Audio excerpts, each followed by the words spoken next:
Hello friends, welcome to my YouTube channel Andro Creations.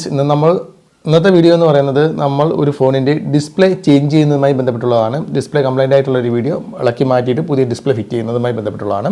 അപ്പോൾ ഈ ഒരു വീഡിയോ തുടങ്ങുന്നതിന് മുമ്പായിട്ട് അല്ലെങ്കിൽ അത് നിങ്ങൾ കാണുന്നതിന് മുമ്പായിട്ട് തീർച്ചയായും ഒരു കാര്യം നിങ്ങൾ പ്രത്യേകം ഓർക്കുക. ഡിസ്പ്ലേ ഒക്കെ നിങ്ങളുടെ ഫോണിൻ്റെ നിങ്ങളുടെ കയ്യിലിരിക്കുന്ന നല്ലൊരു ഫോണാണ്, ഡിസ്പ്ലേക്ക് കംപ്ലൈൻ്റ് ആയി നിങ്ങൾക്ക് മാറണമെന്ന് ആഗ്രഹമുണ്ടെങ്കിൽ തീർച്ചയായിട്ടും ഷോപ്പിൽ കൊടുത്ത് തന്നെ പോയി ചെയ്യുന്നതാണ് ഏറ്റവും ബെറ്റർ. കൂടുതൽ ഒരു 500 രൂപയായിട്ട് കൂടുതൽ കൊടുക്കേണ്ടതായിട്ട് വരും, ഡിസ്പ്ലേക്ക് ഒരു 500 രൂപയ്ക്കായിട്ട് കൂടുതൽ കൊടുക്കേണ്ടി വരും. അതാണ് ഏറ്റവും ബെറ്റർ. അല്ലാതെ ഞാൻ ഈ പറയുന്ന രീതിയിൽ നിങ്ങൾക്ക് ചെയ്ത് നോക്കാവുന്നതാണ്. പക്ഷേ നമ്മൾ ചെയ്യുന്ന ചെറിയൊരു അശ്രദ്ധ നമുക്ക് കാണുമ്പോഴത്തേക്കും, നമ്മൾ വീഡിയോ കാണുമ്പോഴത്തേക്കും, ഇപ്പോൾ എൻ്റെ ഈ ഒരു വീഡിയോ അല്ലെങ്കിൽ മറ്റുള്ളവരുടെ വീഡിയോ ഡിസ്പ്ലേ വിളിക്കുന്ന വീഡിയോ കാണുമ്പോഴത്തേക്കും നിങ്ങൾക്ക് വളരെ ഈസി ആയിട്ട് തോന്നുമെങ്കിൽ പോലും നമ്മൾ ചെയ്യുന്ന ചെറിയൊരു അശ്രദ്ധ, ചെറിയൊരു പ്രശ്നം നമ്മുടെ ഫോണിൻ്റെ ഡിസ്പ്ലേ കംപ്ലൈൻ്റ് ആവാം, അതുപോലെ തന്നെ ഇടുന്ന ഡിസ്പ്ലേ കംപ്ലൈൻ്റ് ആവാം, ഫ്രെയിം കംപ്ലൈൻ്റ് ആവാം, മദർ ബോർഡ് കംപ്ലൈൻ്റ് ആവാം, ബാറ്ററി ഇഷ്യൂസ് ഉണ്ടാകും, ബാറ്ററിക്ക് തന്നെ സ്പാർക്ക് ഉണ്ടാവാനൊക്കെ ചാൻസ് വളരെ കൂടുതലാണ്. അപ്പോൾ അതുകൊണ്ട് തന്നെ ഈ മൊബൈൽ ടെക്നീഷ്യനൊക്കെ പഠിക്കുന്നവർക്ക് തീർച്ചയായിട്ടും നിങ്ങൾക്ക് ട്രൈ ചെയ്ത് നോക്കാവുന്നതാണ്. മറ്റുള്ളവർ ഷോപ്പിൽ കൊടുത്ത് ചെയ്യുന്നതാണ് ഏറ്റവും ബെറ്റർ. എങ്കിലും ഞാൻ കാണിച്ചു തരാം എങ്ങനെയാണ് അത് മാറുന്ന ആ ഒരു പ്രൊസീജിയറും മറ്റു കാര്യങ്ങളൊക്കെ. ഓക്കെ, നമുക്ക് അതിലേക്ക് തന്നെ പോവാം. അതുപോലെ തന്നെ പല ഫോണുകളുടെയും ഡിസ്പ്ലേ മാറുന്ന രീതി വ്യത്യസ്തമായിരിക്കും. ചില ഫോണുകൾക്ക് നമുക്ക് മദർ ബോർഡോ ബാറ്ററി ഒന്നും തന്നെ ഇളക്കേണ്ട ആവശ്യമില്ല. നമുക്ക് ഹീറ്റ് ചെയ്ത് വെളിയിലെടുക്കുക, ഡിസ്പ്ലേ വെളിയിലെടുത്തിട്ട് പുതിയത് ഫിറ്റ് ചെയ്യാൻ സാധിക്കും. മറ്റു ചിലവർക്ക് നമുക്ക് ബാറ്ററി മദർ ബോർഡും കാരണം മൊത്തം ഇളക്കി പൊളിച്ചാൽ മാത്രമേ നമുക്ക് ആ ഒരു ഡിസ്പ്ലേ മാറാൻ സാധിക്കുള്ളൂ. അതുകൊണ്ട് തന്നെ ഓരോ രീതിക്കും വ്യത്യസ്തമാണ്. ഓരോ ഫോണിൻ്റെയും ഡിസ്പ്ലേ മാറുന്നത് തന്നെ പല രീതിയിലാണ് മാറേണ്ടത്. ഇത് സാംസങ് J7 പ്രൈം എന്ന് പറയുന്ന ഒരു മോഡലാണ്. ഈ ഒരു മോഡലിന് ഡിസ്പ്ലേ ചേഞ്ച് ചെയ്യുന്നതിനായിട്ട് അല്ലെങ്കിൽ ഡിസ്പ്ലേ വെളിയിലെടുക്കുന്നതിനായിട്ട് നമുക്ക് ഇതിൻ്റെ മദർ ബോർഡോ ബാറ്ററി ഒന്നും തന്നെ ഇളക്കേണ്ട ആവശ്യമില്ല. മുകളിൽ നിന്നുകൊണ്ട് തന്നെ ഡിസ്പ്ലേക്ക് തന്നെ നമുക്ക് ഹീറ്റ് കൊടുത്തുകൊണ്ട് ഡിസ്പ്ലേ വെളിയിലെടുത്ത് മാറാൻ സാധിക്കുമെന്നുള്ളതാണ്. ചില ഫോണുകളുടെ മോഡലുകൾക്കൊക്കെ നമുക്ക് ഈ ഒരു രീതിയിൽ ഡിസ്പ്ലേ ചേഞ്ച് ചെയ്യാൻ സാധിക്കും.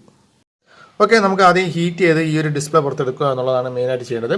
അതിനായിട്ട് മെയിനായിട്ട് ബ്ലോവർ ഉപയോഗിക്കാവുന്നതാണ്. ബ്ലോവർ ഉപയോഗിച്ചുകൊണ്ട് നമുക്കിത് ഹീറ്റ് ചെയ്യാവുന്നതാണ്. ഓക്കെ, അപ്പോൾ ഞാനിപ്പോൾ ബ്ലോവർ ഉപയോഗിച്ച് ഹീറ്റ് ചെയ്യുകയാണ്. നമുക്ക് 4 സൈഡുമാണ് ചെയ്യേണ്ടത്. ഇത് LCD ഡിസ്പ്ലേ ആണ്. LCD ഡിസ്പ്ലേ ആയതുകൊണ്ട് തന്നെ നമുക്ക് ഈ ഒരു ബ്ലോവർ ഉപയോഗിച്ച് അനായാസം എടുക്കാൻ സാധിക്കും.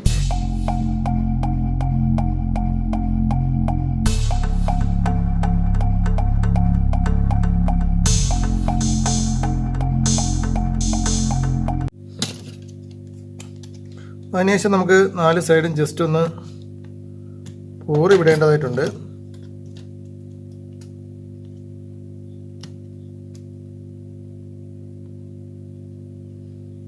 ഏതെങ്കിലും ഒരു ഉപയോഗിച്ച് ഫസ്റ്റ് നമുക്ക് 4 സൈഡും ജസ്റ്റ് ഒന്ന് പോറിയെടുക്കുക.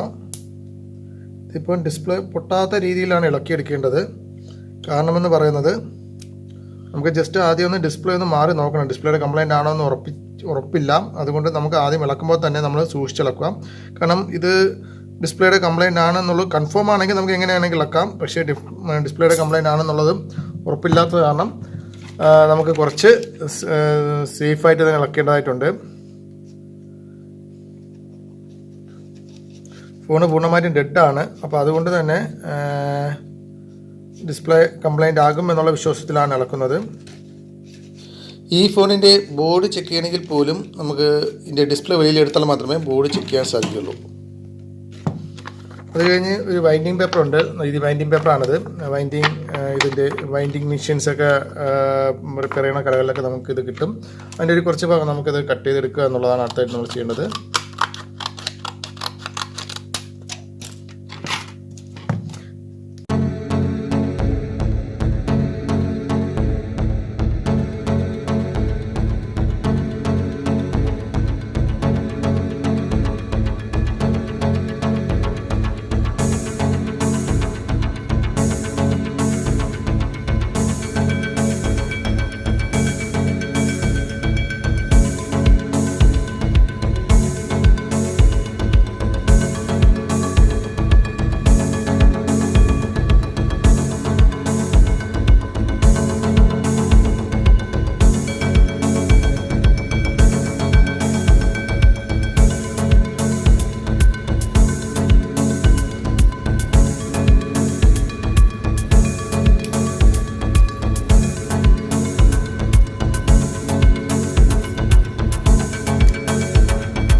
ഇവിടെയാണ് സ്ട്രിപ്പ് വരുന്നത്.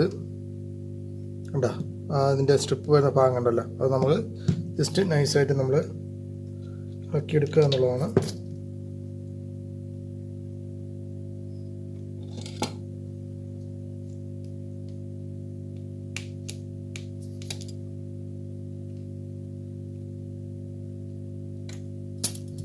ഓക്കെ, നമ്മൾ റിമൂവ് ചെയ്ത് കഴിഞ്ഞു.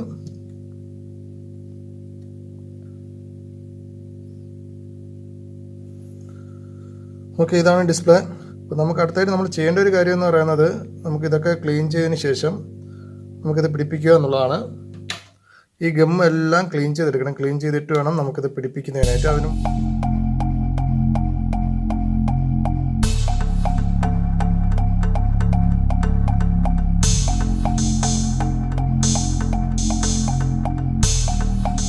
ഓക്കെ, ഡിസ്പ്ലേ ചെക്ക് ചെയ്യുന്നതിനായിട്ട് ഞാൻ ഒരു പുതിയ ഡിസ്പ്ലേ എടുക്കുകയാണ്.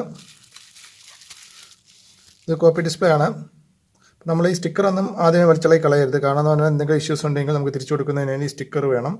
സ്റ്റിക്കർ വലിച്ചളയി കഴിഞ്ഞ് കഴിഞ്ഞാൽ പിന്നെ അവർ എടുക്കത്തില്ല. അപ്പോൾ നമ്മൾ ഈ ഒരു സ്ട്രിപ്പിൻ്റെ ഈ ഒരു കണക്ഷൻ പ്രോപ്പറായിട്ട് തന്നെ നമ്മളിവിടെ ഫിറ്റ് ചെയ്യുക എന്നുള്ളതാണ് നമ്മൾ ആദ്യം ചെയ്യേണ്ടത്. കറക്റ്റായിട്ട് തന്നെ ഫിറ്റ് ചെയ്യുക.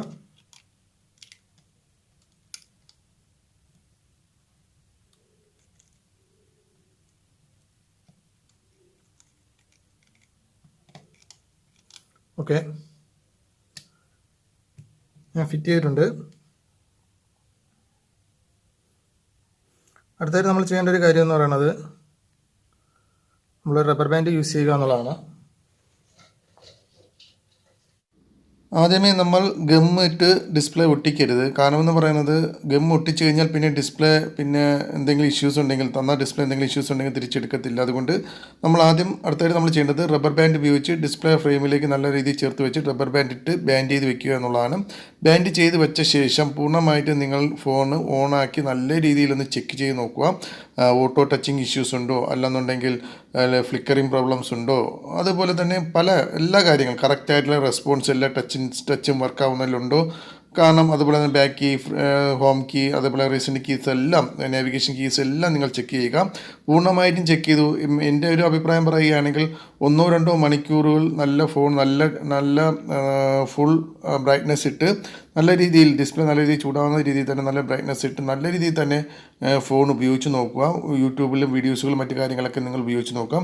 ഉപയോഗിച്ച് നോക്കിയതിന് ശേഷം വേറെ ഇഷ്യൂസൊന്നും ഇല്ല എന്ന് ഉറപ്പുവരുത്തിയതിന് ശേഷം മാത്രം ഗമ്മിട്ട് നല്ല രീതിയിൽ ഒട്ടിക്കുക. നേരത്തെ നമ്മൾ ഇളക്കി കഴിഞ്ഞാൽ ആ ഭാഗത്ത് മാത്രം ഗമ്മ് തേച്ച് നല്ല രീതിയിൽ ഫ്രെയിം ഒട്ടിച്ച് റബ്ബർ ബാൻഡ് ഇട്ട് 2-3 മണിക്കൂർ വയ്ക്കുക. നല്ല രീതിയിൽ ഒട്ടിയതിന് ശേഷം മാത്രം ഫോൺ കസ്റ്റമർക്ക് കൈമാറുന്നതാണ് ഏറ്റവും ബെറ്റർ. അതുപോലെ തന്നെ ഗമ്മിടുമ്പോൾ ശ്രദ്ധിക്കേണ്ട ഒരു കാര്യം എന്ന് പറയുന്നത്, സൈഡിൽ നല്ല രീതിയിൽ തന്നെ ഗമ്മിടുക. അതുപോലെ തന്നെ നമുക്ക് ഈ സ്ട്രിപ്പ് വരുന്ന ഭാഗത്ത്, ടച്ചിൻ്റെയും അതുപോലെ തന്നെ ഡിസ്പ്ലേയുടെയൊക്കെ സ്ട്രിപ്പ് വരുന്ന ഭാഗത്ത് വളരെ കുറച്ച് മാത്രം ഗമ്മിടുക. അല്ലെങ്കിൽ ഗമ്മിടുന്നില്ല എന്നുണ്ടെങ്കിൽ ഡബിൾ ടാപ്പ് ഉപയോഗിക്കുന്നതാണ് കുറച്ചും കൂടെയൊക്കെ ബെറ്റർ. അപ്പോൾ നമുക്ക് ഇല്ലെന്നുണ്ടെങ്കിൽ ആ ഗമ്മ് ഈ സ്ട്രിപ്പിൻ്റെ ഇടയിലേക്ക് കയറിയിട്ട് ഓട്ടോ ടച്ചിങ്ങും അതുപോലെ തന്നെ ഫ്ലിക്കറിങ് പ്രോബ്ലംസും അതുപോലെ പല ഇഷ്യൂസുകളും വരാനുള്ള ചാൻസ് ഉണ്ട്. അതുകൊണ്ട് ഗമ്മിടുമ്പോൾ വളരെയേറെ സൂക്ഷിക്കുക. ഗമ്മ് എങ്ങനെ പ്രോപ്പറായിട്ട് ഇടാം, പ്രോപ്പറായിട്ട് യൂസ് ചെയ്യാമെന്ന് ുള്ള അടുത്ത വീഡിയോയിലായിട്ട് ഞാൻ നിങ്ങൾക്ക് കാണിച്ചു തരാം. അപ്പോൾ ഈ വീഡിയോ ഇത്രയേ ഉള്ളൂ. കൂടുതൽ കഴിഞ്ഞ് കഴിഞ്ഞാൽ വീഡിയോയ്ക്ക് ലെങ്ത് വളരെയേറെ കൂടി പോകുന്നുണ്ട്. അപ്പോൾ പൂർണ്ണമായിട്ടും ഫോൺ ചെക്ക് ചെയ്തതിന് ശേഷം ഗമ്മിട്ട് നല്ല രീതിയിൽ ഒട്ടിച്ച് കൊടുക്കുന്നതാണ് ബെറ്റർ. ഓക്കെ, അപ്പോൾ അടുത്തൊരു നല്ലൊരു അതുപോലെ തന്നെ ഈ ഒരു വീഡിയോയുമായി ബന്ധപ്പെട്ട് എന്തെങ്കിലും സംശയം ഉണ്ടെങ്കിൽ താഴെ കമൻറ്റ് ചെയ്യുകയോ ഇൻസ്റ്റാമായിട്ട് ഞങ്ങളെ ഫോളോ ചെയ്യുകയോ ചെയ്യുക. ഇൻസ്റ്റാമ ID ഞങ്ങളുടെ ചാനലിൻ്റെ എബോട്ട് സെക്ഷനിലുണ്ട്. അപ്പോൾ അടുത്ത വീഡിയോയുമായി വീണ്ടും കാണാം. ബൈ.